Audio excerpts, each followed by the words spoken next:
Education is a fundamental human right, and according to the 1992 Constitution of Ghana, every child of school-going age is entitled to free and accessible basic education. This right is an illusion for most children in rural areas in Ghana.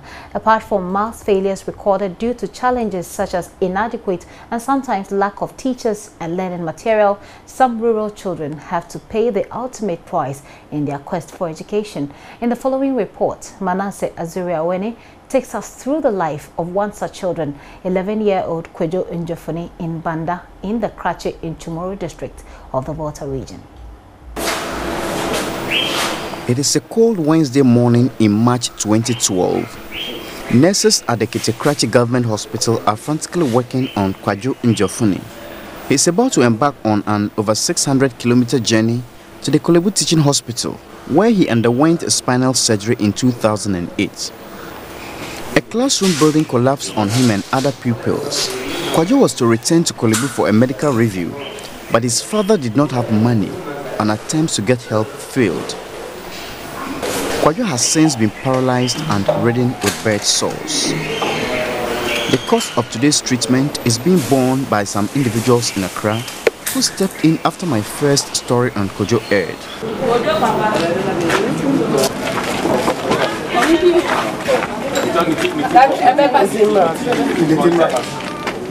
After nearly 4 years, Kwajo's father is still hopeful. I want Kwajo to get well and return to school. I'm very sure he will get well when he gets to Kolebu. That hope was dashed at the Kolebu Teaching Hospital. Dr. George Wepaba, a consultant neurosurgeon, confirmed the couple's fears. Kwajo has not come back for follow-up since 2008. He's been staying in his village. His parents are poor, so they had a problem with rehabilitation, physiotherapy, which is one of the recommendations we gave at that time. It's not had enough physiotherapy. It's not been mobilized enough at home. That's why he developed all these sores. And basically now, that is what he needs. Kwajo will never walk again. He can neither urinate naturally nor control his bowels and would forever wear diapers to soak the involuntary discharge of fecal waste. Kwajo has also lost his manhood. Those who sponsored his treatment were also disappointed. I feel very sad and disappointed that we couldn't intervene again surgically. But I strongly believe and trust that God in His own infinite wisdom would have a way out. And there's certainly a miracle for Kwajo. And as the father says, we will continue to support, we will continue to pray for him, we will continue to give our widow's mite from time to time to make sure he's back to school with his friends and continue to enjoy life. The Njofuni family found their way back to Krachi to nurse Kwajo's sores. Computer is a machine. Computer is a machine. Number 5. Number 5. We can use computers to type letters. We can use computers to type letters. None of these children has ever seen a computer, but they are determined against the tide of deprivation to excel in their ICT lessons. The absence of a computer is not the immediate headache of the staff and students of Nandi Krom Primary School in Banda. They are studying in a death trap. The cracks all over these visibly weak walls put the lives of about 200 children of this school in danger. The story is not different at the Banda Roman Catholic Junior High School. A few meters away from this school is the Banda DA Junior High School. This is the best school in the Krachi West District, according to the 2010 BECE ranking. The students in this school escaped unhurt when their classroom block collapsed. They were not in class that day, but that was not the case for Class 3 pupils of the Banda English Arabic Primary School in November 2008. The falling wall killed one student on the spot and injured many others.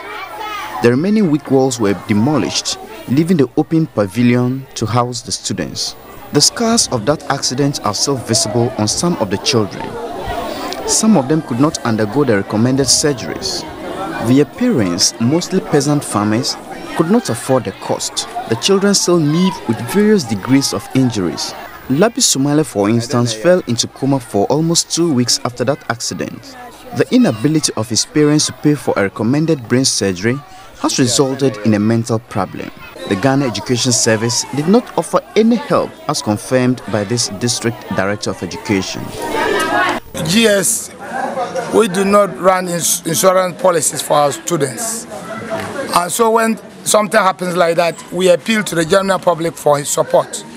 And the case was reported to the regional director, and I imagine that the regional director would have reported it to the Director General. But so far as I'm aware, nothing has been done about the boy. He is still in hospital as I speak to you. One child whose condition was still critical was Kojo Njafuni. After his return from Kolebu early this year, he visited the Karachi Government Hospital a number of times as a result of related infections.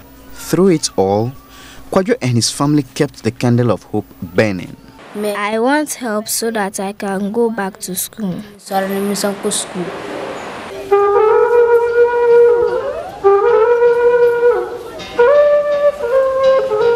Kwajo died after 4 years of fierce resistance and indescribable suffering. His distraught mother was speechless, but his father said the family was relieved that it was all over.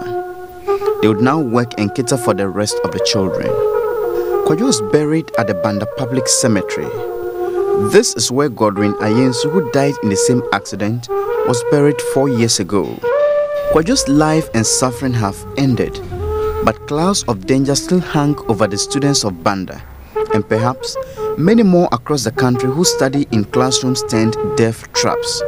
Education was the major issue for political parties in the just-ended parliamentary and presidential elections. But matching past electoral promises on education against concrete achievements of elected governments, it does not seem much will change until politicians stop focusing on the next election and spare a thought for the next generation. For Joy News, Manasseh Azure Awuni reporting.